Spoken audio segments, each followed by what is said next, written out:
Primary examination results, which shows an improvement compared to the previous year, with the top scorer getting 431 points. While releasing the results at Mitihani House in Nairobi, Education Cabinet Secretary Ezekiel Machogu said that in line with the government policy at 100% transition to secondary school, all candidates will join Form 1 on 16th January next month.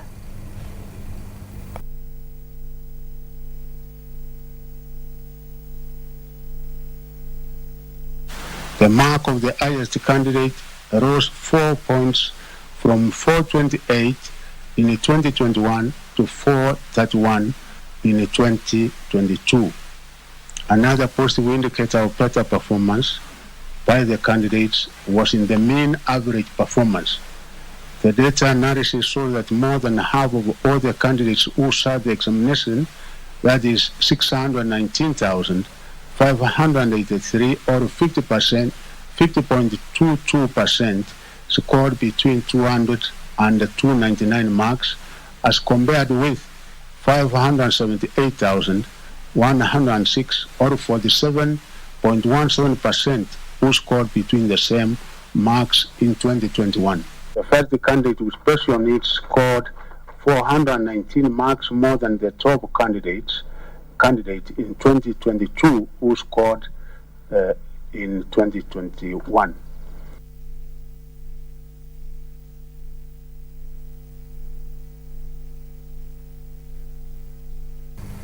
Well, a total of 9,443 candidates scored 400 marks and above.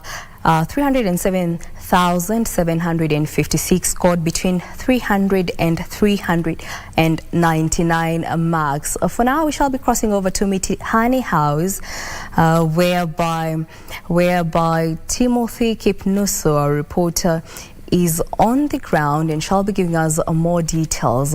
Well, that report will be coming up in a few. For now, we shall be moving on. Homa Bay County Government has launched a bursary fund and Governor's Scholarship Fund dubbed Fins to Swim worth 130 million shillings. These funds are geared towards enhancing retention of students in schools and boosting the education sector in the county. While addressing the media at the county headquarters, Homa Bay Governor Gladys Wanga reiterated that the County Department of Education will oversee and ensure a transparent process in the funds allocation that will also target special groups, adding that a robust public participation at the village level to sub-counties will also be conducted. The rollout of the funds was approved at the County Executive Committee meeting presided over by the county boss. Scholarship funds in Homa Bay County have already been approved by the County Assembly of Homa Bay in the supplementary budget. We are ready to issue bursary application forms, of course in partnership with IMCAs. This is a new dawn on the management of bursary and scholarship funds in Homa Bay County. Transparent, corruption-free processes. All eligible are encouraged to apply. Still on matters education, the top candidate in these years' KCPE exam scored 431 marks out of 500. We shall be linking up right now with our reporter Timothy Kipnusu, who will give us a detailed report. Kipnusu?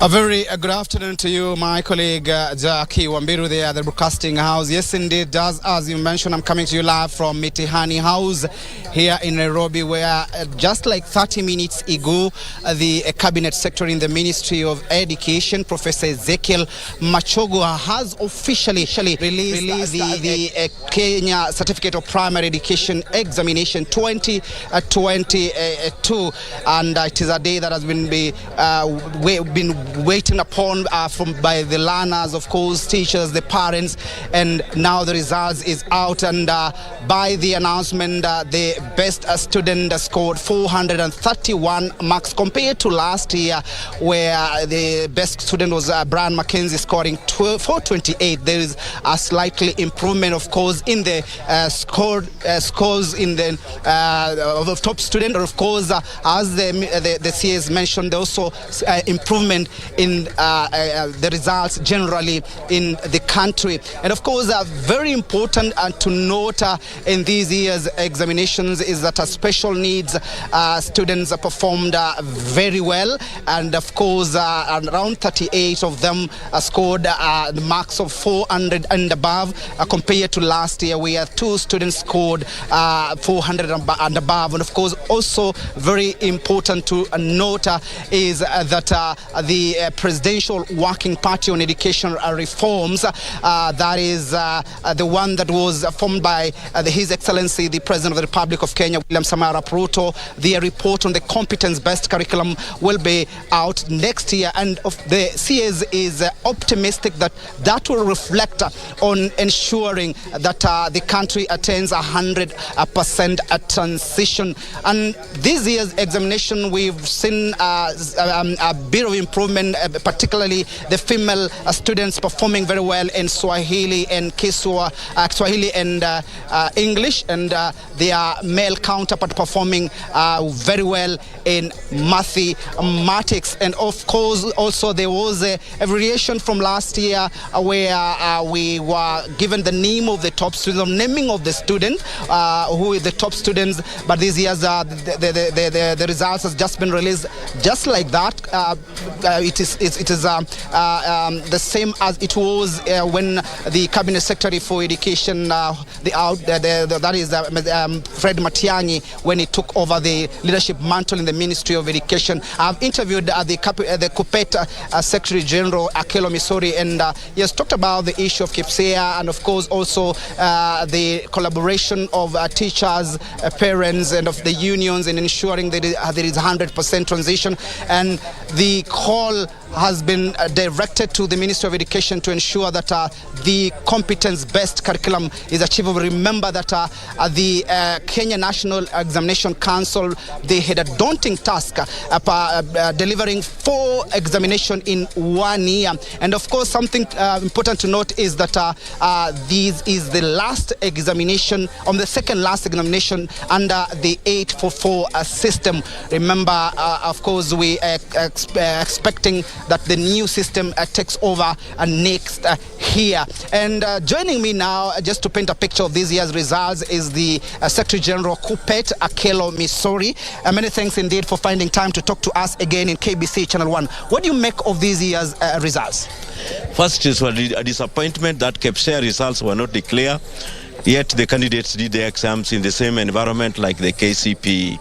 Something must be done to meet the expectation of these KCPE candidates in grade 6, because their transition to grade 7 will be a real challenge for them to justify that they are in a junior secondary class. But secondly, it was a very good moment that the grading system, which make people to jump here and there, making results a matter of sports, has been removed. I think that one was a bold step, and kudos to CS for doing this, because we are not going to see failures and success stories. We are going to see people transiting to Form 1, all of them. What disturbs me is the quality of grades between grade 100 and 299.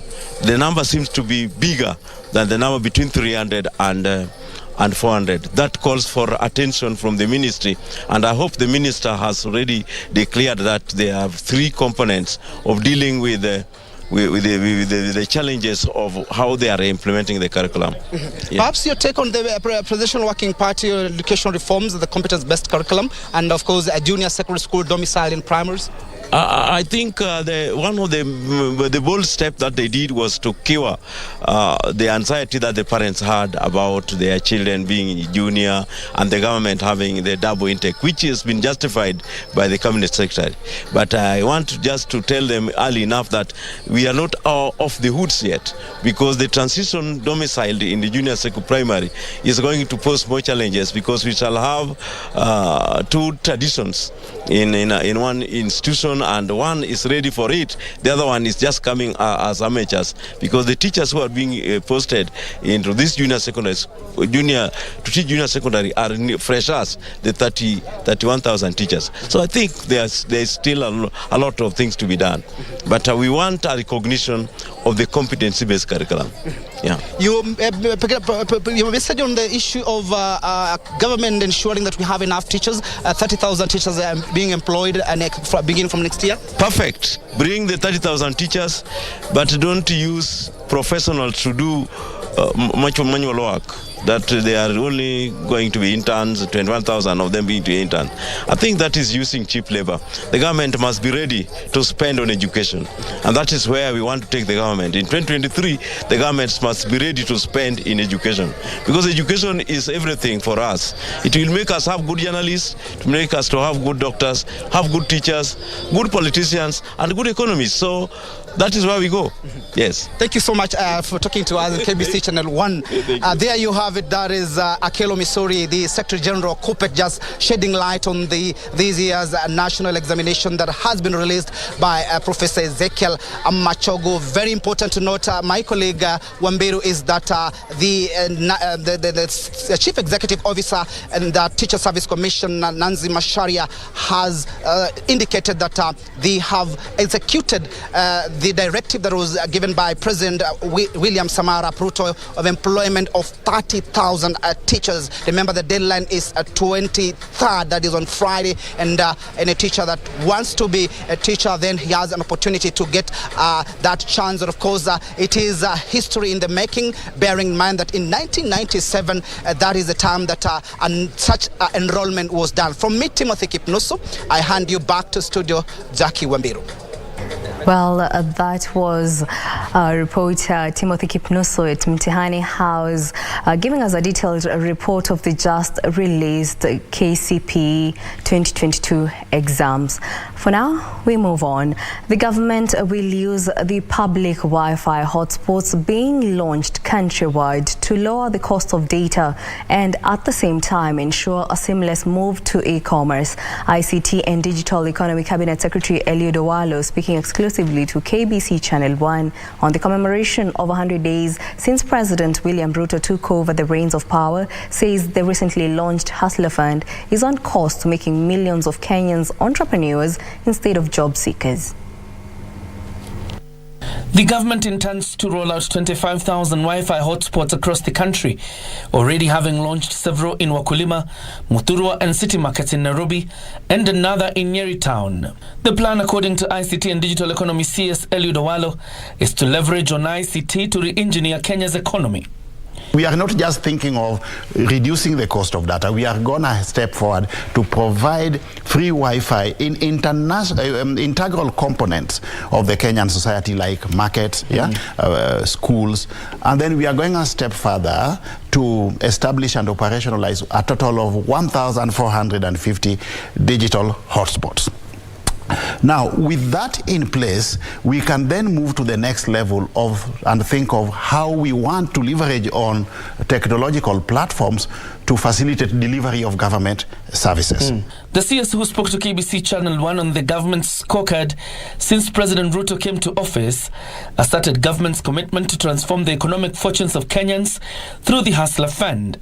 Overall, with this intervention in the market, we are going to get more people who are hitherto not having anything to do, getting into productive economic activity.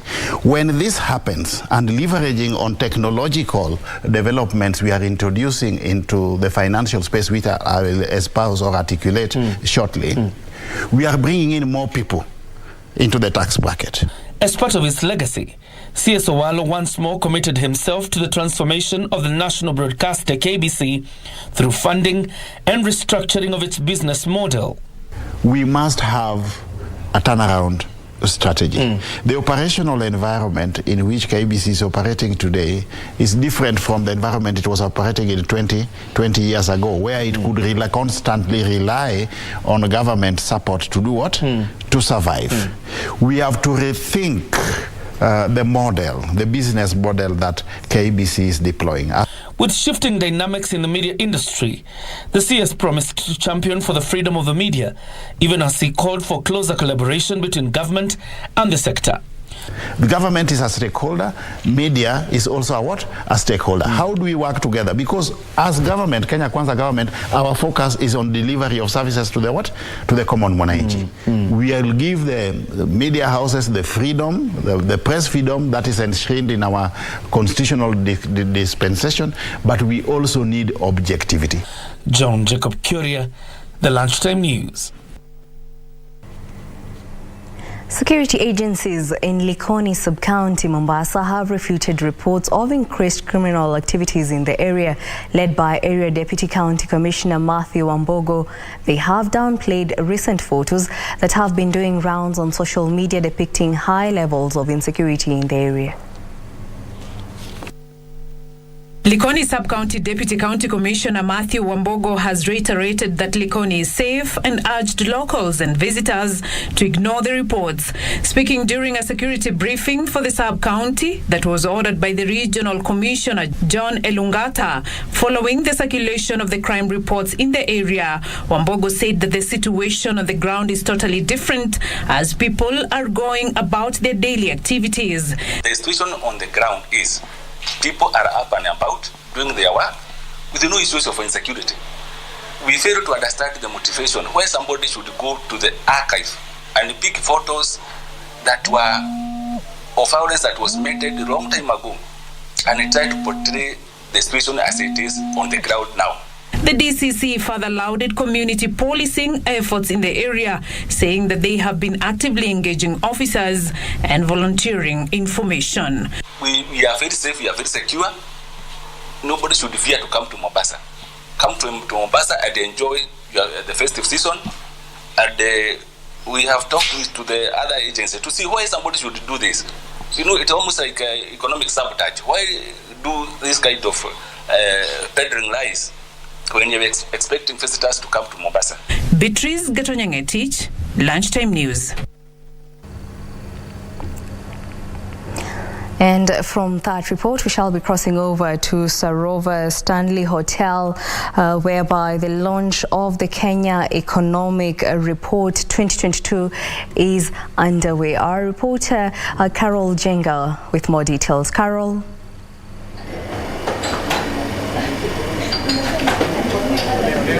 Thank you, Jackie Wambiru. We are coming live to you from Sarova Stanley here in Nairobi, and we are at the launch of the Economic Report 2022 that has just recently been launched by the Kenya Institute of Public Policy Research and Analysis, detailing what are the various sectors that need to be looked at or that performed better in the last financial year, and also giving out the areas that need to be looked at in this financial year. And to expound more on this, we have the Executive Director for KIPRA, that is Rose Ngugi, to tell us which are the key highlights that came out boldly in this Economic Report 2022. If you can just join us, Rose, maybe you can share with us the highlights of this Economic Report. Thank you very much. As indicated, my name is Rose Ngugi. I'm the Executive Director, Kenya Institute for Public Policy Research and Analysis, KIPRA. And today we were launching our flagship report, Kenya Economic Report 2022. The theme for this report is building resilience and sustainable economic development for Kenya. And the reason why we chose this theme is because when we started preparing the report, we were just coming from the COVID-19 situation, and I think we were going into a drought situation, And of course, as we were finalizing the report, the Ukraine-Russian war was coming in.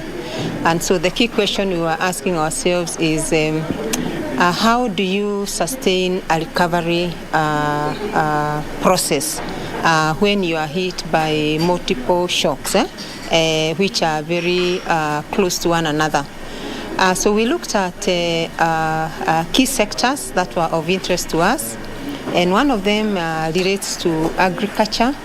Agriculture saved our economy in 2020 when the COVID-19 came in, yeah?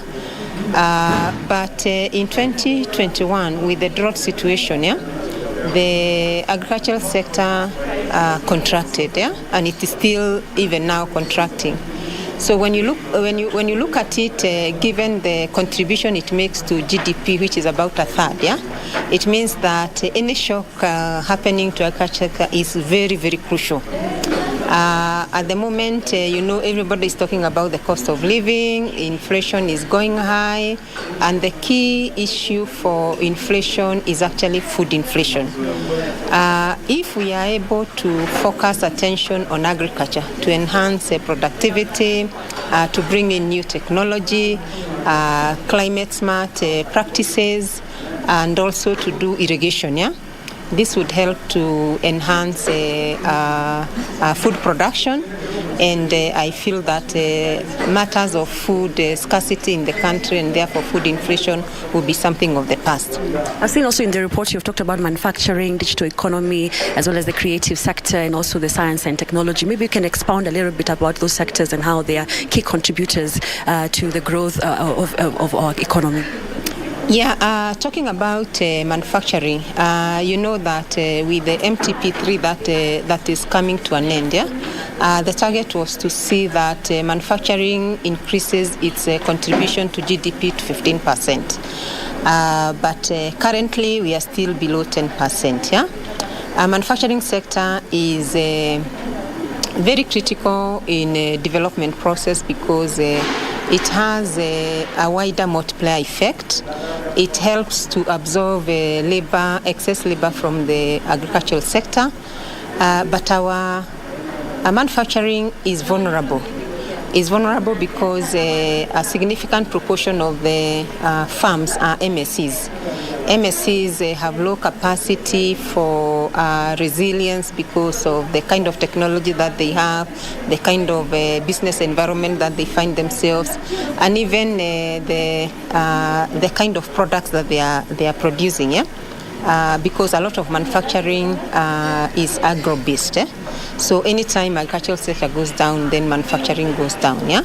So our key concern is how we can move, first of all, from low technology to medium to high technology so that we can find our niche. But also secondly is how we can support the MSCs, yeah? And we are very happy that we now have a state department that is focusing attention on MSCs, yeah? Because that would help to enhance their capability. The other sector that we have looked at is creative economy. Creative economy was hit very hard, yeah? It's like we stopped laughing, yeah, during the COVID time, yeah.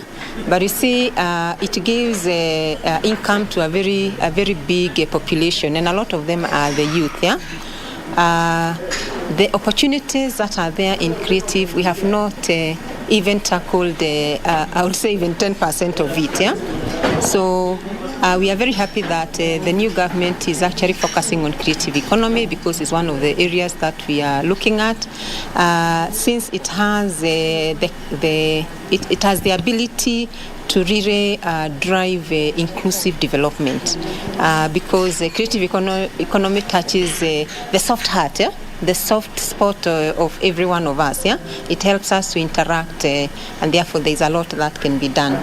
Dr. Rose, let me cut you short because of time. I know we are being pressed with time. Maybe you can tell us, with the support from the government for the creative sector, also the manufacturing, are we likely to see a bounce back in the economic growth? Because we saw 7.5% growth in 2021. What is the likely projection for the economic growth this year?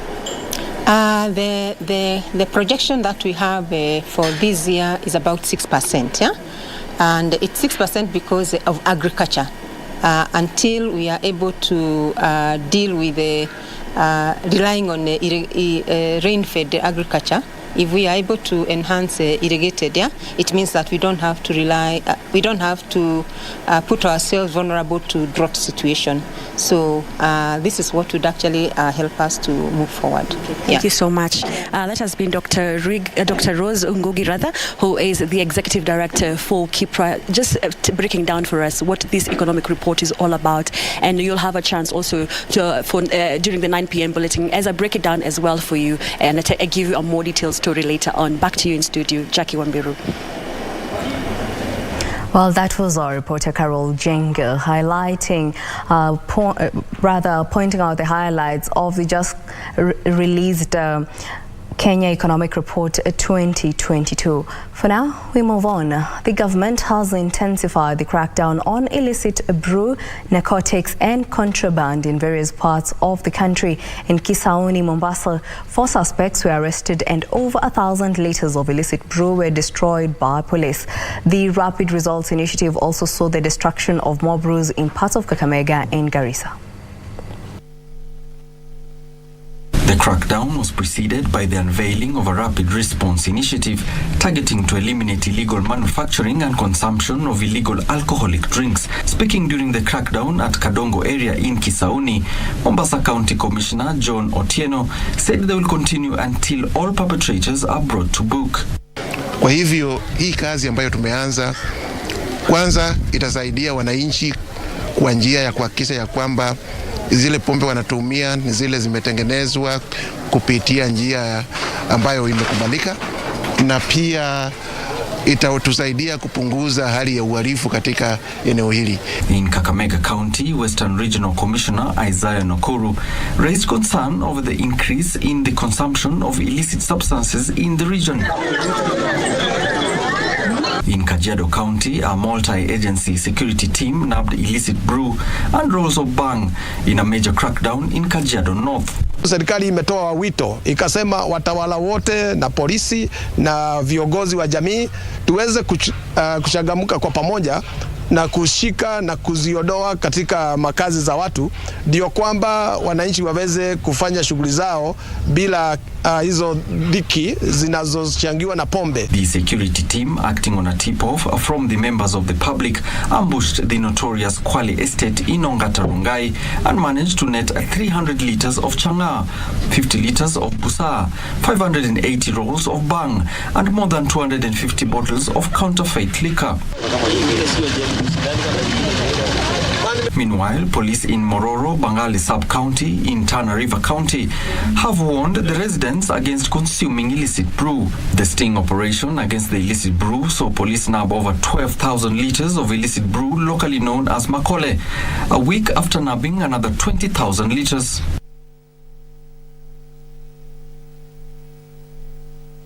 Note, we shall be taking a short break. Don't go too far, we still have more news coming up. Let's take that break.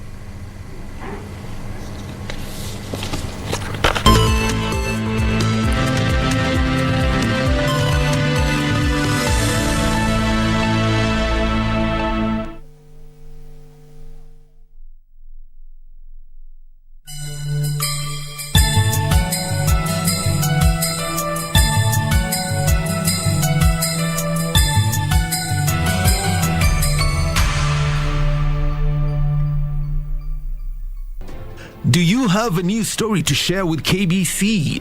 Get in touch swiftly on email news@kbc.co.ke or call 0723-892-654 or 0734-780-124.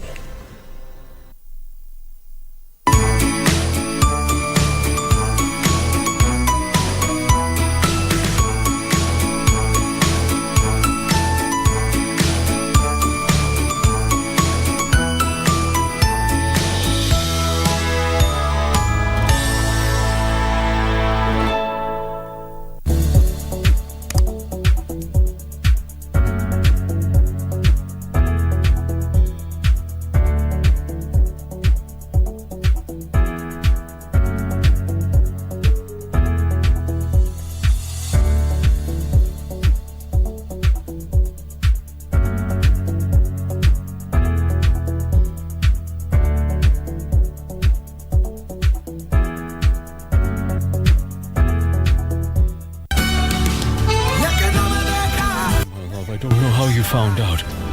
But I'm very sorry that you had to know. Well, I'm very grateful that I finally learned the truth. You're going to be really sorry for making my niece go against me, and I swear you're going to regret what you did! And having a friend like you is truly such a privilege for all of us. Right now, I'm going to tell you that it isn't true and that there's something that you should know. Nell is now in prison. Lionel is now in prison. And Osvaldo has been set free. Angelica, I want you forever in my life.